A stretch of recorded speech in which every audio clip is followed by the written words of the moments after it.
वस्सलातु वस्सलामु अला सय्यिदिल अंबियाइ वल मुरसलीन अम्मा बअदु फ़अऊज़ु बिल्लाहि मिनश शैतानिर रजीम बिस्मिल्लाहिर रहमानिर रहीम। अल्हम्दुलिल्लाह अल हादी प्रोग्राम में तिजारत से मुताल्लिक़ा गुफ्तगू चल रही थी और पिछले प्रोग्राम में हमने आपकी खिदमत में मुस्लिम की एक रिवायत अर्ज़ की थी कि रहमत कौनैन सल्लल्लाहु अलैहि वसल्लम ने इरशाद फरमाया कि 3 शख्स ऐसे हैं कि क़यामत के रोज़ अल्लाह तबारक व तआला उनसे कलाम नहीं फ़रमाएगा, ना उनकी तरफ रहमत की निगाह फरमाएगा, ना उन्हें पाक करेगा और उनके लिए दर्दनाक अज़ाब है। तो हज़रत अबू ज़र ग़िफ़ारी रदी अल्लाह ताला अन्हु ने अर्ज़ किया रसूलुल्लाह सल्लल्लाहु अलैहि वसल्लम, वो महरूम और ख़सारा पाने वाले कौन लोग हैं?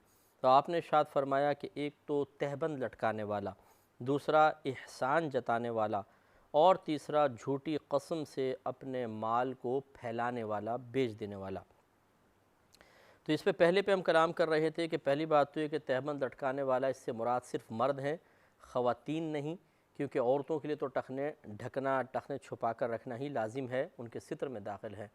मर्द मुराद हैं और मर्द से भी वो मर्द कि जो तकब्बुरन अपने टखने ढकें, यानी वो आर्जी को नापसंद करते हुए और दिल में बड़ापन और तकब्बुर रखते हुए, जैसे पहले दौर के अंदर असल में सरकार ने ये बातें इसलिए बयान फरमाई कि आपके दौर में जो कुफ़ार के बड़े बड़े सरदार थे वो लंबे लंबे लिबास पहनते थे, ऐसे कि ज़मीन पर वो चलते थे तो ज़मीन पर घिसटते थे।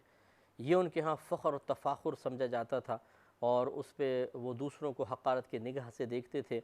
रहमत कौनैन सल्लल्लाहु अलैहि वसल्लम ने अल्लाह तबारक व तआला के हुक्म से इन तमाम खुराफात को ख़त्म फरमाया। इसलिए इतनी सख्त बातें बयान फरमाई कि जो इस तरह तकब्बुरन अपना कपड़ा टखने से नीचे भी करे, ज़मीन पे घिसटे हुए एक अलग बात है, टखने से भी नीचे करे, वो जहन्नम में जाएगा। आज आप देखें बड़े बड़े शयूख आपको नज़र आएंगे जो बड़े नेकियां करते हुए नज़र आएंगे, लेकिन बड़े बड़े जुब्बे पहने हुए हैं जो टखनों से नीचे लटक रहे हैं ज़मीन के ऊपर और तकब्बुर के साथ। उन्हें अगर आप कह दें कि टखने खोल दो तो शायद आपको जेल के अंदर डाल दिया जाएगा, ऐसे लोग भी होते हैं। तो लिहाजा शर्म करनी चाहिए कि और ख़ुसूसन आप अरब कंट्रीज़ में चले जाएं, वहाँ पर भी आपको बीमारियाँ नज़र आएंगी। ऐसा हरगिज़ नहीं होना चाहिए। हमने आपको पिछले प्रोग्राम में समझा दिया कि जहाँ सही मजबूरी हो, कोई उज़्र हो, वहाँ पर अगर दिल में तकब्बुर नहीं और टखने ढके जाएं तो वो इस वईद के तहत दाखिल नहीं होंगे। इसमें से वही शख्स आएगा जो बग़ैर किसी उज़्र, बग़ैर मजबूरी के, तकब्बुर के साथ अपने टखने ढकेगा, वो शख्स इस वईद का शिकार होगा। दूसरा फरमाया एहसान जताने वाला, कि जो कोई भी किसी के साथ अच्छा सलूक करने के बाद एहसान जताए, तो इससे ज़रा गौर तफक्कुर फरमाएँ। वो तमाम माँ बाप जो अपनी औलाद के साथ अच्छा सलूक करके उन पर उनको एहसान जताते हैं, हमने तुम्हारे साथ क्या किया याद करो ज़रा, यूँ यूँ यूँ। बाज़ औक़ात तो ये एहसान याद करवाना इत्माम हुज्जत के लिए होता है कि सामने वाले की तवज्जो नहीं होती है और आप एक मसलन माँ बाप समझा रहे हैं, बच्चा नाफरमानी करता है, तो इस वजह से एहसान जता देते हैं कि ताकि वो उसके दिल में नरम गोशा पैदा हो, नाफरमानी को छोड़े। ये हमारा मतलब मौज़ूए बहस नहीं है। यहाँ वो है कि जो बग़ैर किसी ज़रूरत के इंसान नाराज़ होकर सामने वाले पर अपने एहसानात को जताकर उसकी दिल आज़ारी का सबब बन रहा हो और इसी तरह उसकी इज़्ज़त में कमी का सबब बन रहा हो। जैसे भरी महफ़िल के अंदर किसी का एहसान जता देने वाला, किसी पर एहसान जताने वाला, जैसे अल्लाह ताला ने भी कुरान अज़ीम में यही इरशाद फरमाया कि ला तुबतिलू सदक़ातिकुम बिलमन्नि वल अज़ा, कि अपने सदक़ात को एहसान जताकर और दूसरे को अज़ियत पहुँचाकर ज़ाया मत करो। तो एक तो एहसान जताना, और फिर अगर भरी महफ़िल में आप करते हैं तो इससे सामने वाला हर्ट होता है, उसकी दिल आज़ारी होती है शदीद क़िस्म की, तो आपकी सारी नेकियां ख़त्म। तो ये बाज़ औक़ात माँ बाप बग़ैर किसी वजह के अपने औलाद पर औलाद को अपने एहसानात याद दिला रहे होते हैं, एहसान जता रहे होते हैं, ये मुनासिब नहीं। ऐसी औलाद को चाहिए कि वो माँ बाप पर की गई नेकियां या माँ बाप के साथ की गई नेकियों को ना दोहराए। बाज़ औक़ात औलाद एहसान जता रही होती है, हमने तुम्हें आपको ये दिया, हमने ये करके दिया, ये करके दिया, गलत है। इस तरह बीवी शौहर और शौहर बीवी पर एहसान ना जताए, हम एहसानात याद दिलाते हैं सामने वाले को। इसी तरह दोस्तों पे एहसानात, रिश्तेदारों पर, महल्ले वालों पर किए जाते हैं तो वो एक दूसरे को याद कराने की कोशिश करते हैं। तो एहसान जताना ये शदीद काबिल मज़म्मत फ़ेल है और लायक सज़ा भी है। इसलिए मैंने अर्ज़ की थी पिछले प्रोग्राम में भी, ये जुमला ज़हन में दोबारा रखें कि आप जब भी कोई किसी के साथ नेक सलूक करें, नेकी करें, उसको भूल जाएं, कभी दोबारा आपकी ज़बान पर नहीं आना चाहिए।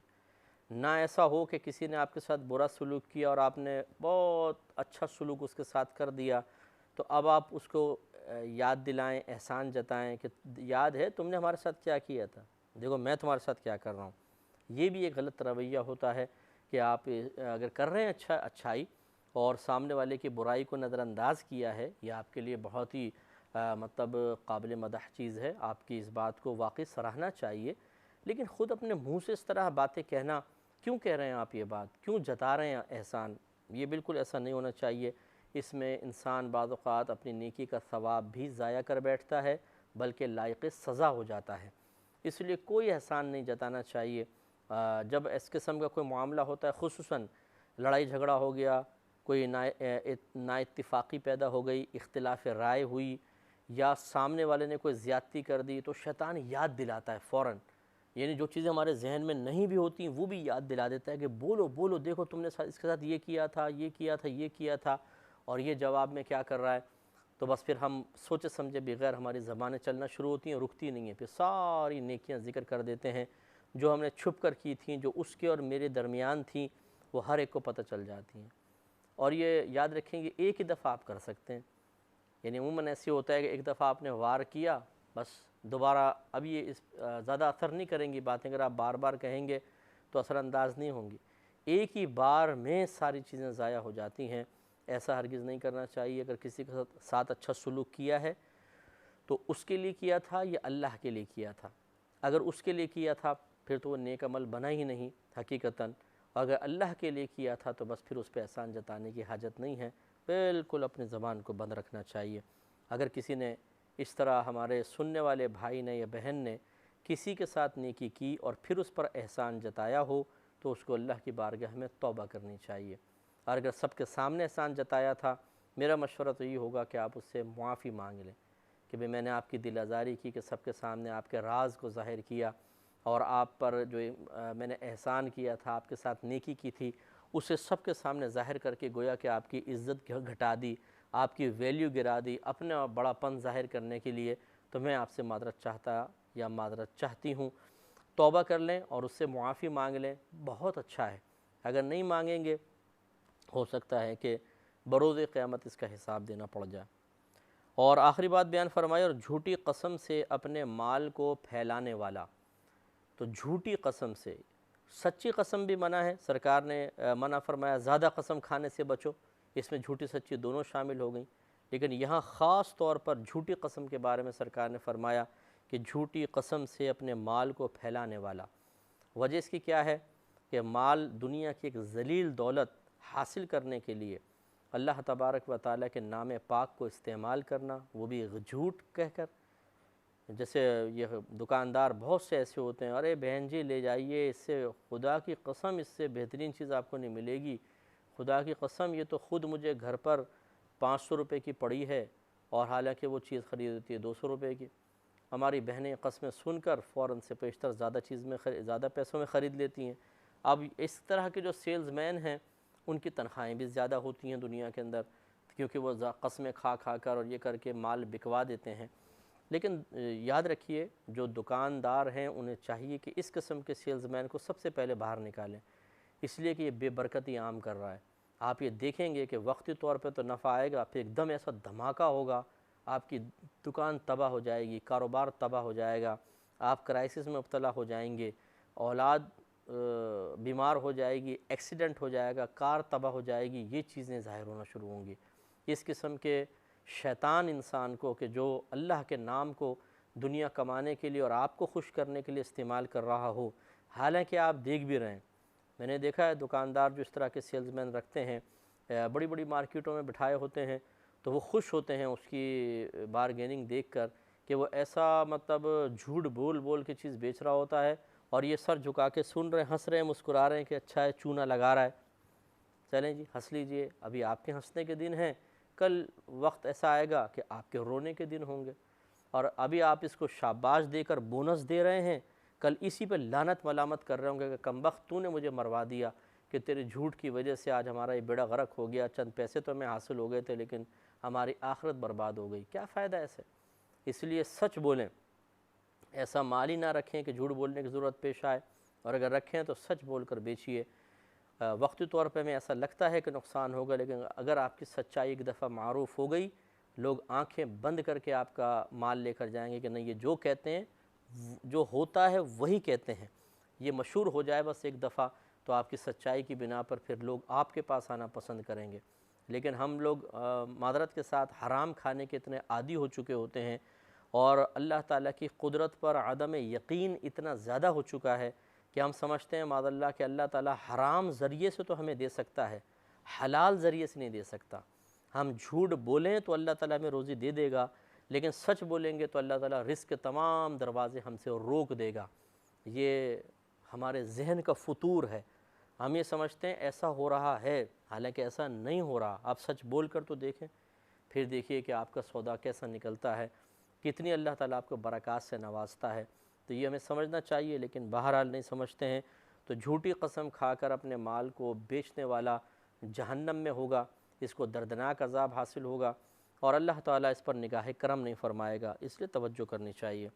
अब बहुत से दुकानदार ऐसे हैं कि जो ये कर चुके हैं, लाखों ग्राहक आए, हज़ारों सैकड़ों ग्राहक आए, और उनको चूने लगा लगा के इस तरह अपना सौदा बेचा है। अब क्या करें? अगर किसी को नदामत हो, पछतावा हो, अफसोस हो, तो अब क्या करें? तो इसमें अब आपको मालूम तो नहीं होगा कि किस ग्राहक को कितना चूना लगाया है और कितना झूठ बोल के ऐबदार चीज़ बेची है। अब उसमें राह नजात ये ज़रूर हो सकती है कि आप गालिब गुमान करें कि अगर मैं टोटल ग्राहकों का हिसाब किताब करूं, तो कितना पैसा मैंने इस तरह झूठ बोलकर हराम कमा लिया होगा।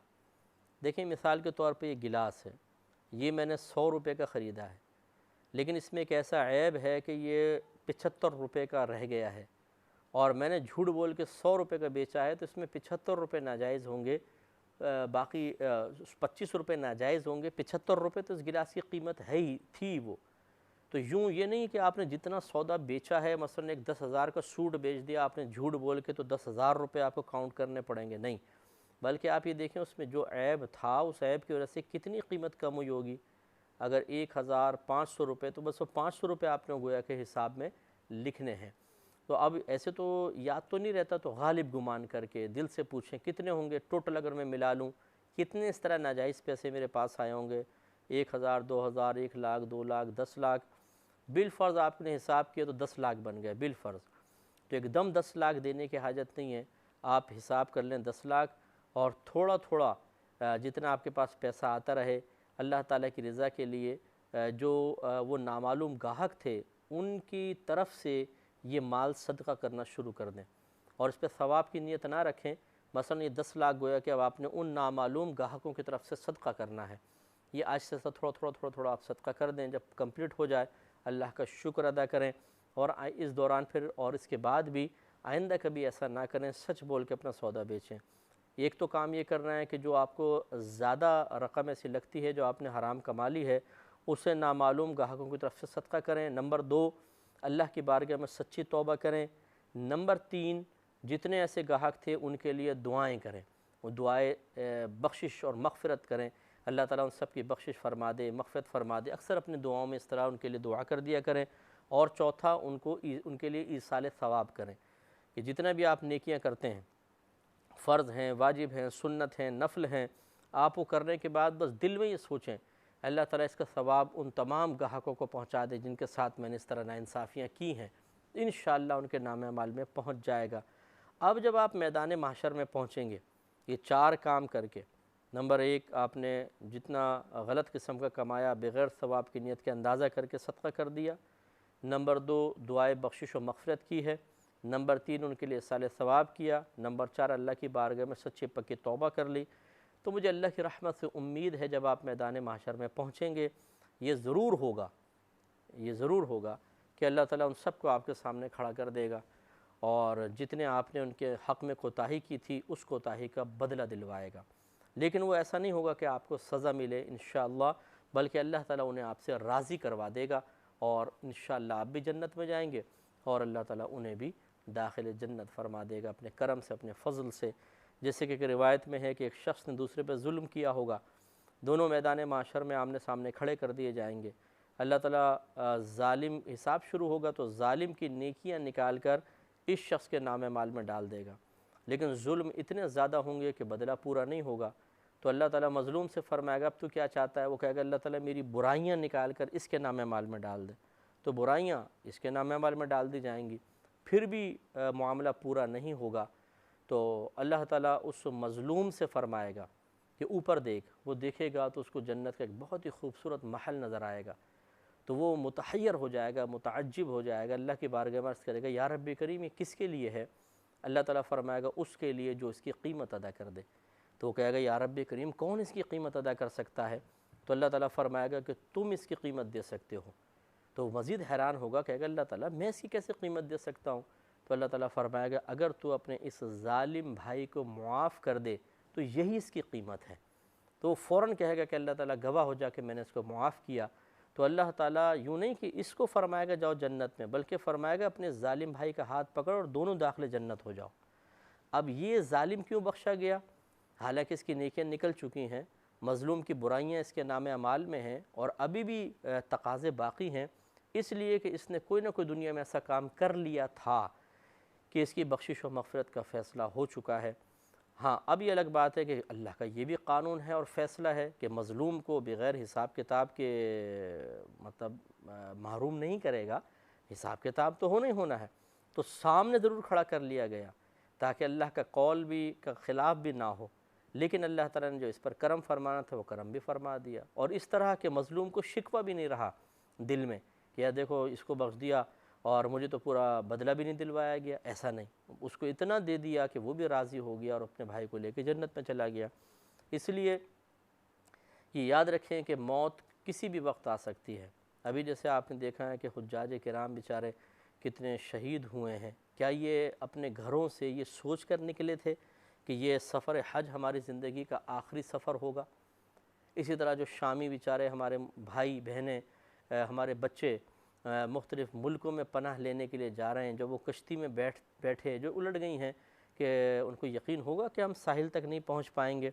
ऐसे ही याद रखें, गुनाहों पे दलेर शख्स को चाहिए कि वह तवज्जो रखे और ये ना सोचे कि मैं बहुत अरसा ज़िंदा रहूँगा, हो सकता है कल ही मौत आ जाए। इसलिए फ़ौरन से पेशतर अमली कदम उठाकर तौबा करनी चाहिए। अल्लाह ताला मुझे भी और आपको भी अमल पैरा होने की तौफ़ीक़ अता फ़रमाए। आमीन। व आखिर दाअवाना